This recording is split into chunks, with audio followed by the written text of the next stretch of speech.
What's up guys, welcome to the review forum. ഇന്നത്തെ വീഡിയോയിൽ ഞാൻ നിങ്ങളോട് സംസാരിക്കാൻ പോകുന്നത് ഒരു കമ്പനിയെ കുറിച്ചാണ്. അതിനു മുമ്പ് ഈ ചാനലിൽ നിങ്ങൾ ആദ്യമായിട്ട് വരുന്നതാണെങ്കിൽ ഒന്ന് സബ്സ്ക്രൈബ് ചെയ്യുക. തൊട്ടടുത്തിരിക്കുന്ന ബെല്ലൈക്കൺ അമർത്തിയാൽ പുതിയ നോട്ടിഫിക്കേഷൻസ് നിങ്ങൾക്ക് ലഭിക്കുന്നതായിരിക്കും. ഈ വീഡിയോ ഇഷ്ടപ്പെടുകയാണെങ്കിൽ ഒന്ന് ലൈക്ക് ചെയ്യുക. ഒരു സർവേ പ്രകാരം അറിയാൻ കഴിഞ്ഞത് ഏകദേശം 1.4 ബില്യൺ ആളുകൾക്ക് താമസിക്കാൻ ഒരു ഇടമില്ല.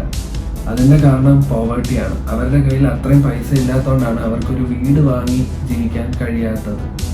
അങ്ങനെ ഇരിക്കുമ്പോഴാണ് ന്യൂസ് സ്റ്റോറി എന്ന് പറയുന്ന കമ്പനി, ഐക്കൺ എന്ന് പറയുന്ന കമ്പനി ഒരുമിച്ച് വരുന്നത്. ഇവർ ചെയ്യുന്നത് 3D പ്രിന്റിംഗ് വഴി ഒരു വീട് നിർമ്മിക്കുക എന്നുള്ളതാണ്. 3D പ്രിന്റ് ചെയ്ത് ഉണ്ടാക്കുന്ന ഈ വീട് വെറും $4000 ഇതിന്റെ ചെലവ്. സ്വന്തമായി വീടില്ലാത്തവർക്ക് ഒരു കമ്മ്യൂണിറ്റി ക്രിയേറ്റ് ചെയ്തു. അതിൽ അവർക്ക് ബേസിക് ലിവിങ് കണ്ടീഷൻസ് കൊടുക്കാനുള്ള ശ്രമത്തിലാണ് ന്യൂ സ്റ്റോറിയും ഐക്കൺ എന്ന് പറയുന്ന കമ്പനി. വെറും $4000 കൊണ്ട് നിർമ്മിക്കാൻ കഴിയുന്ന ഈ വീടിന്റെ കൺസ്ട്രക്ഷൻ പൂർത്തീകരിക്കാൻ വെറും 24 മണിക്കൂർ മതി.